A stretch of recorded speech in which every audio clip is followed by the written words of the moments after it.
नमस्कार, मैं ललित चौधरी, आप देख रहे हैं लोकमंच।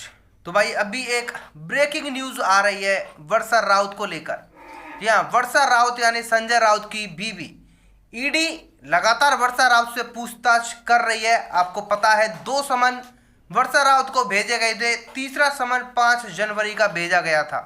2 समन पर वर्षा राउत अब्सेंट रही थी, नहीं गई थी, लेकिन तीसरे समन पर 4 जनवरी को ही वर्षा राउत ईडी के ऑफिस पहुंच गई।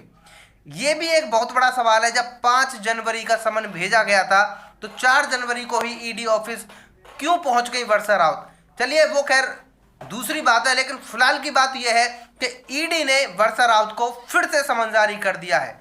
यहाँ ईडी दोबारा चाहती है वर्षा राउत से पूछताछ करना, और इस बार 11 जनवरी को उन्हें हाजिर होना है ईडी के दफ्तर में।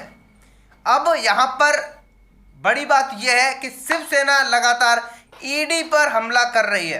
ईडी ऑफिस के बाहर बैनर लगा दिए जाते हैं कि ये तो भाजपा का कार्यालय है, बीजेपी ये सब करवा रही है। आपको पता है संजय राउत ऑलरेडी बयान दे चुके हैं।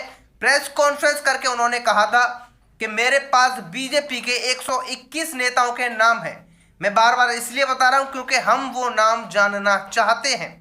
कौन से बीजेपी के वो 121 नेता हैं जिसका संजय राउत ने, जिनके बारे में कहा था कि अगर मैंने इनका काला चिट्टा खोल दिया तो यकीन मानिए ये भी विजय माल्या की तरह, नीरव मोदी की तरह देश विदेश में भाग जाएंगे, देश छोड़कर भाग जाएंगे।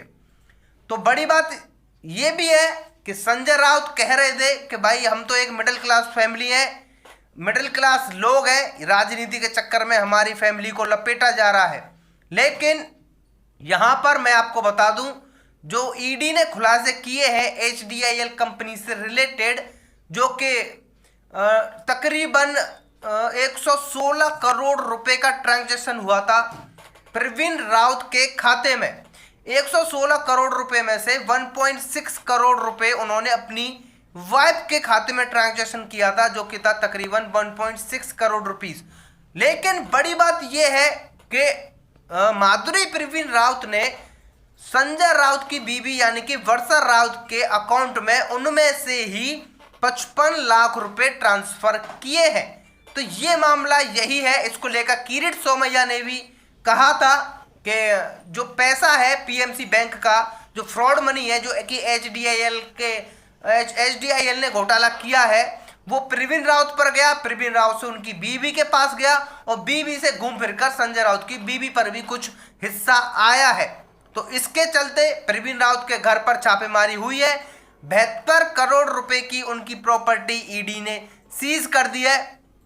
लेकिन अब वर्षा राउत पर जो कार्रवाई हो रही है, अभी प्रॉपर्टी सीज करने का कोई मामला सामने नहीं आया है, लेकिन हमें बहुत ही जल्द देखने को मिल सकता है कि वर्षा राउत के ऊपर भी अगर सेम कार्रवाई ईडी कर दे तो बिल्कुल पॉसिबल है, क्योंकि बार बार समन जारी कर रही है ईडी, बार बार वर्षा राउत को बुला रही है। 3 समन ऑलरेडी पहले जारी कर दिए थे।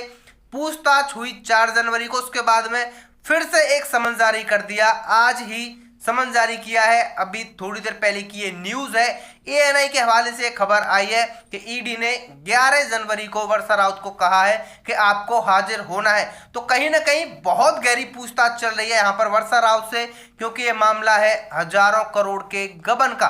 तकरीबन 4500 करोड़ रुपए पीएमसी बैंक के गबन का ये मामला है, जिसमें एचडीआईएल कंपनी तो नाप दी है ईडी ने, प्रवीण राउत को भी नाप दिया है, उनकी वाइफ से भी पूछताछ हो चुकी है। अब संजय राउत की बीवी यानी कि वर्षा राउत बची हैं। अब देखते हैं कि क्या खुलासा होता है, ईडी की तरफ से क्या ऑफिशियल स्टेटमेंट आती है वर्षा राउत पर और क्या कार्रवाई होती है, ये भी देखने वाली बात होगी।